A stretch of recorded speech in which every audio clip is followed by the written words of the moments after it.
రెండేళ్ల పాలనలో చేపట్టిన అభివృద్ధి సంక్షేమ పథకాలపై వరంగల్ 39వ డివిజన్ జన్మభూమి జంక్షన్లో విజయ సంకల్ప సభ నిర్వహించారు. బీజేపీ కరీమాబాద్ మండల అధ్యక్షుడు బొరిగం నాగరాజు అధ్యక్షతన నిర్వహించిన ఈ కార్యక్రమంలో ప్రధాని మోదీ చేపట్టిన అభివృద్ధి పనులను తెరపై ప్రదర్శించారు. ఈ సందర్భంగా బీజేపీ రాష్ట్ర నాయకులు ఎర్రబెల్లి ప్రదీప్రావు మాట్లాడుతూ ప్రజలకు మోదీ పాలన గురించి వివరించారు. కార్యక్రమంలో బీజేపీ రాష్ట్ర నాయకులు కుసుమ సతీష్, కొండేటి శ్రీధర్, నాయకులు కర్ణే రవీంద్ర, అనిల్ కుమార్, లక్ష్మణ్, తిరుపతి రెడ్డి పాల్గొన్నారు. అది ఎవరో ఎందుకంటే ఇప్పుడు కాంగ్రెస్ గెలిస్తే ఎవరైతారు? రాహుల్ గాంధీ అవుతారని కళ్ళ మూసుకొని చెప్పొచ్చు.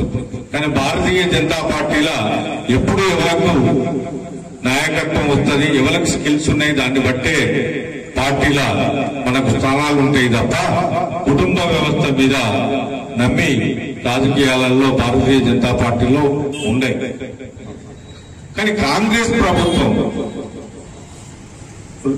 రేవంత్ రెడ్డి గారు మనకి ఎన్ని మాటలు ఇచ్చారు.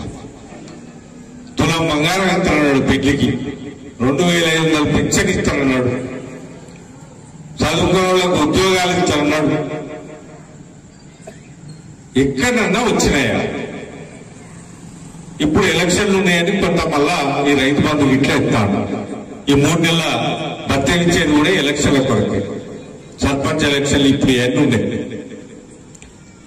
ఇట్లా మోసం చేశాడు. అదే అంతకుముందు తెలంగాణ కొరకు కొట్లాడిండు కేసీఆర్ అనుకుని మనందరం నమ్మి కేసీఆర్ ఇచ్చింది.